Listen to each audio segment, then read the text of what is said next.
remember when I was 9, I thought I could impress a girl by breakdancing. Like, I genuinely believed one spin was gonna change my entire life. There was this one girl I liked, and in my head, I was like, yeah, this is it. This is how I win her over. So I spent like 20 minutes the night before watching videos, learning half a move, and convincing myself I was ready. Next day at recess, she's standing there with her friends. Perfect moment. I walk over, trying to act casual, drop my backpack like it's a movie scene, and just go, watch this. And I hit the move. Except, it wasn't really a move. I kinda just spun, and then fell, and then tried to turn it into something cool.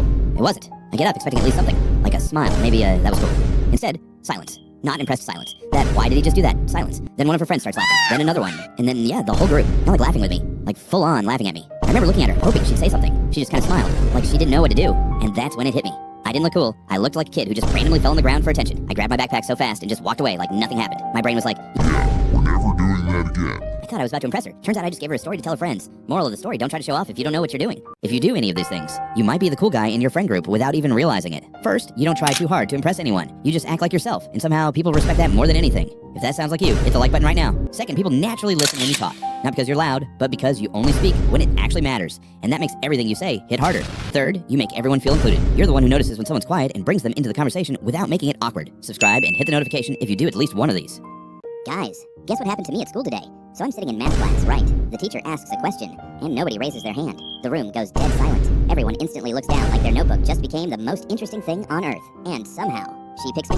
I answer it, barely survive. 2 minutes later, she asks another question. Same thing, complete silence. And she goes, all right, you again. Bro, what do you mean me again? There are like 25 other people in this classroom. Some of them literally looked up. One kid even lifted his hand a little and then dropped it. Traitor. Meanwhile, I'm just sitting there trying to look invisible, and she keeps locking on to me like I'm the main character of math class. At this point, I swear my desk is just magnetically attracting questions because why am I the emergency answer machine for the entire class? Bro, the new escape for Tsunami for Brain Rot's players are even less real than Steal a Brain Rot players.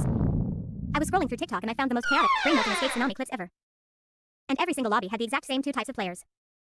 The 30-year-old Roblox parkour warrior, or literal iPad toddlers. Yeah, look at this.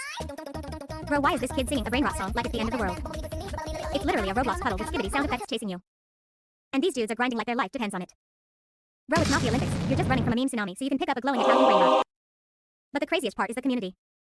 Every server I joined sounded like a daycare. Little bro, the entire game is literally run forward and jump. And don't get me wrong, Steal a Brain Rot players are still weird. But Escape the Tsunami players? That lobby feels like the Roblox equivalent of an iPad Kids convention. Why is school picture day always on the worst possible day? Like Friday the 13th. Like I wake up thinking it's gonna be normal, and the universe is like, nah, today we're ruining your yearbook forever. First of all, your hair. You spend 20 minutes fixing it, and the second you walk outside, a gust of wind hits you like it's personally hired by bad luck.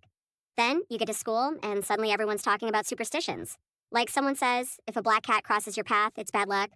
Bro, I don't even need the cat. My hair already looks cursed. And the camera guy still hits you with that flash so bright you forget your own name. On Friday the 13th, too. Yeah, now my eyes are closed, my smile looks suspicious, and I'm blinking like I just saw a ghost. Then they tilt your head at that weird angle again like you're about to be in a police lineup. And somehow the exact millisecond they take the photo is when you blink, breathe, sneeze, or question every life decision you've ever made. Then they send the picture home like, do you want to buy 40 copies of this? Like, bro, why would I pay money for photographic evidence of the unluckiest face I've ever made in my life? Subscribe and like. Like seriously, I open TikTok or Roblox and it's just people screaming tralalero tralala for 8 hours straight.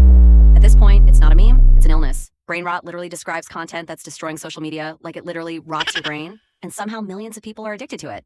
And the craziest part, games like Steal a Brain Rot have millions of players stealing meme creatures like it's a competitive career. Honestly, if you're spending all day watching AI sharks named tralalero tralala, you might as well submit a resume. These kids seriously need a job application. Subscribe and like.